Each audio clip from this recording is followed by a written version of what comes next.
नमस्कार। गणेश जी की स्थापना 19 तारीख को हो गई है और जैसा कि आप सबको पता है मेरे बेटे ने ज्वाइन कर लिया है, तो मेरा मन बिल्कुल नहीं लग रहा था। तो मैंने अभी 3-4 दिन से वीडियो बनाई नहीं और मेरे पास जो पहले से वीडियो पड़ी हुई थी उसी को मैंने डाल दिया। तो आज मैं बात करूँगी गणपति स्थापना, मतलब गणपति स्थापना का अर्थ क्या है और गणेश जी से हम क्या क्या सीख सकते हैं। गणपति की स्थापना का अर्थ है घर में सुख शांति और संपत्ति का आना। कहते हैं जब गणपति आते हैं तो अपने साथ ये सारी चीज़ें लाते हैं। 10 दिन बाद जब लौटते हैं तो घर की सारी नेगेटिविटी को अपने साथ ले जाते हैं। गणेश प्रतिमा की स्थापना भले ही उत्सव हो, लेकिन वास्तव में गणपति जब घर में आते हैं तब हम उनके सिखाए तरीक़ों से जीते हैं। आज उत्सव के मौके पर हम भगवान गणेश के परिवार, रिश्ते, भोजन, शस्त्र, वाहन आदि चीज़ों से उन बातों को जानेंगे जिनको अपनाने से ज़िंदगी की मुश्किलें खुद कम होती जाएगी। उनका पहला सीख सकते हैं गणेश जी से कि परिवार साथ तो परेशानी दूर। सभी देवताओं में भगवान गणेश ऐसे हैं जिनका परिवार सामूहिक है। माता पिता शिव पार्वती, भाई कार्तिकेय, पत्नियां रिद्धि सिद्धि और 2 पुत्र योगक्षेम। गणपति वहाँ विराजते हैं जहाँ परिवार एक है। मतभेद भले हो लेकिन मनभेद नहीं है। इंसान अकेला होता है तो छोटी छोटी चुनौतियों से भी घबरा जाता है। परिवार साथ हो तो बड़े बड़े संकट झेल सकता है। इसलिए गणपति कहते हैं परिवार के साथ रहे, एक बनकर रहे, आपके जीवन की कई मुश्किलें खुद हल हो जाएगी। अगली बात उनसे सीखने योग्य है कमाए और बचाए। ये सुखी जीवन के 2 मंत्र हैं। भगवान गणपति के 2 बेटे हैं, योग मतलब लाभ और क्षेम मतलब शुभ। तभी हम लोग दीवारों में लिखते हैं ना, शुभ लाभ। ये दोनों ही हमारे जीवन के लिए आवश्यक है। हाल ही में गुजरे मुश्किल कोरोना काल में 2 बातें समझ आई है। 2 ही तरह के लोगों को इन 2-3 सालों में कम परेशानी हुई। पहले जो कमा रहे थे, दूसरे जिन्होंने कमाई को बचाकर भी रखा। भगवान गणेश जी के दोनों पुत्र इस बात की सीख है कि इंसान को धन कमाना चाहिए और उसका कुछ हिस्सा बचाना भी चाहिए। योग मतलब लाभ कमाई के देता है और क्षेम शुभ बचत के। खूब मेहनत ईमानदारी से पैसा कमाए और उसमें से नियमित रूप से कुछ बचाए भी। अगले सीखने योग्य बात है सफलता खरी तो संपन्नता सुलभ है। भगवान गणेश जी की 2 पत्नियां हैं, रिद्धि और सिद्धि। रिद्धि का अर्थ होता है संपन्नता और सिद्धि यानी कि सफलता। दोनों बहनें हैं और दोनों ने एक साथ गणपति जी को अपना पति चुना था और दोनों साथ ही रहती है। मतलब अगर आपकी सफलता मेहनत और ईमानदारी वाली है तो संपन्नता का आना तय है। दोनों एक दूसरे के पूरक है, वो अलग रह ही नहीं सकती है। हम अक्सर संपन्न होने की इच्छा रखते हैं लेकिन परिश्रम से बचने की कोशिश करते हैं। इस कारण न सफलता पूरी मिलती है न मनमाफिक संपन्नता आती है। अगली बात है इनसे सीखने योग्य संतुष्टि का भाव जरूरी है। ज़्यादा इच्छाएं कलह कराती है। भगवान गणपति की बेटी है माता संतोषी। ये शक्ति का एक रूप है। संतोषी माता यानी संतुष्टि देने वाली। परिवार में अगर सुख और शांति चाहिए तो घर के सदस्यों में संतुष्टि का भाव होना जरूरी है। ज़्यादा इच्छाएं हमेशा परिवार में कलह पैदा करती है। परिवार में एक व्यक्ति भी असंतुष्ट है तो वहाँ विवाद होंगे। जहाँ विवाद होंगे वहाँ गणपति कभी नहीं आएंगे। गणपति जी कहते हैं जीवन में सफलता, संपन्नता, धन सब आवश्यक है, लेकिन उतना ही ज़रूरी है जितना कि संतुष्टि। अगर आप संतुष्ट नहीं हैं तो कभी सुखी और शांत नहीं रह सकते। अगले सीखने योग्य बातें हैं परिवार और जीवन पर नियंत्रण भी जरूरी है। भगवान गणेश जी का शस्त्र है अंकुश। वो ही अंकुश जिसमें महावत हाथियों को कंट्रोल करते हैं।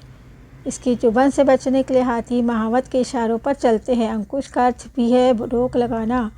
अगर हमारा मन, इच्छाएं और परिवार अनियंत्रित है तो विवाद होंगे, अशांति बढ़ेगी। जहाँ विवाद होते हैं भगवान कभी नहीं रहते।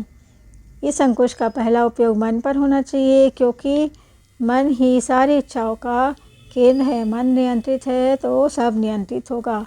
कृतकों पर रोक जरूरी, वरना रिश्ते बिगड़ते हैं। गणेश जी चूहे की सवारी करते हैं। चूहों का काम है कुतरना।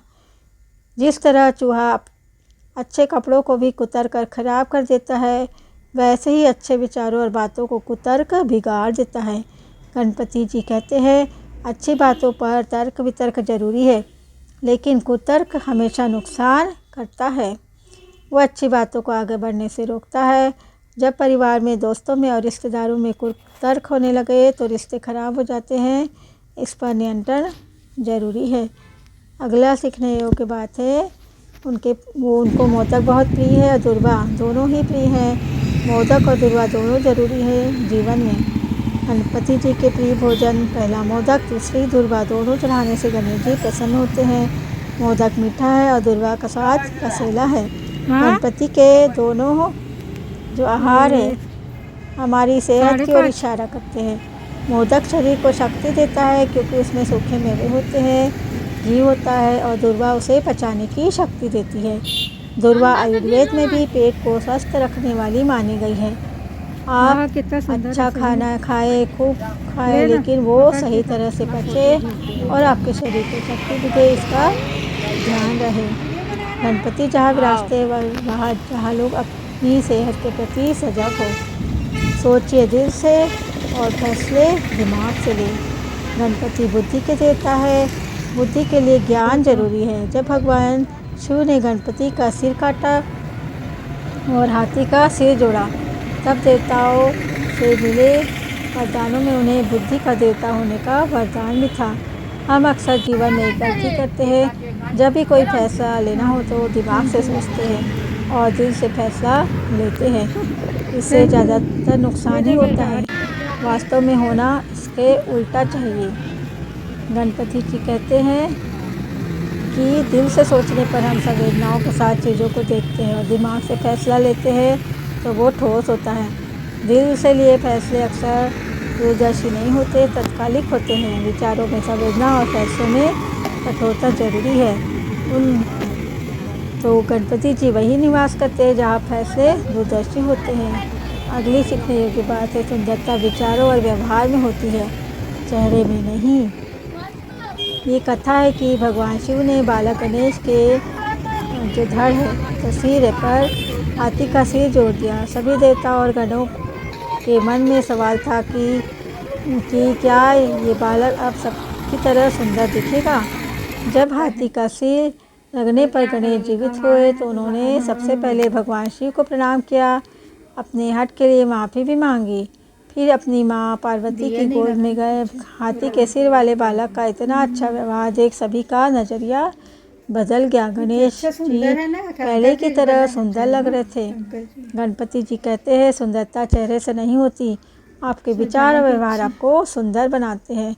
जहाँ विचार और व्यवहार सुंदर हो वहाँ श्री गणेश जी जरूर रहते हैं। अगली बात, किसी भी कीमत पर कर्तव्य से ना डिगे। एक कहानी है, एक बार भगवान परशुराम अपने गुरु भगवान शिव के दर्शन के लिए कैलाश पर गए। भगवान शिव तपस्या में थे, गणपति पहरे पर थे। उन्होंने परशुराम जी को रोका, लेकिन वे नहीं माने। दोनों में विवाद हुआ और परशुराम ने अपने फरसे से गणपति जी के दांत पर प्रहार कर दिया। दांत टूट गया। गणपति ने फिर भी परशुराम जी को जाने नहीं दिया। हम अक्सर शक्तिशाली के प्रभाव से झुक जाते हैं। लोग अपने कर्तव्यों से समझौता कर लेते हैं, अपनी जिम्मेदारियां भूल जाते हैं। अगर किसी में अपनी शक्ति दिखाई तो हम डर कर समर्पण भी कर देते हैं। गणपति सिखाते हैं कि कुछ भी हो, कोई भी शक्ति हो, कभी उसके सामने अपने कर्तव्य और जिम्मेदारी से मुंह नहीं मोड़ना चाहिए। जहाँ लोग ईमानदारी से अपनी जिम्मेदारियां निभाते हैं वहाँ गणपति जी हमेशा रहते हैं, उनके साथ हमेशा विराजमान रहते हैं, उनके साथ सदैव रहते हैं। आप सबने अभी तक मेरे वीडियो को पूरा देखा, यहाँ तक बने रहने के लिए सबका बहुत बहुत धन्यवाद। मुझे पूर्ण आशा है कि इसी तरह आप मुझे सहयोग देते रहेंगे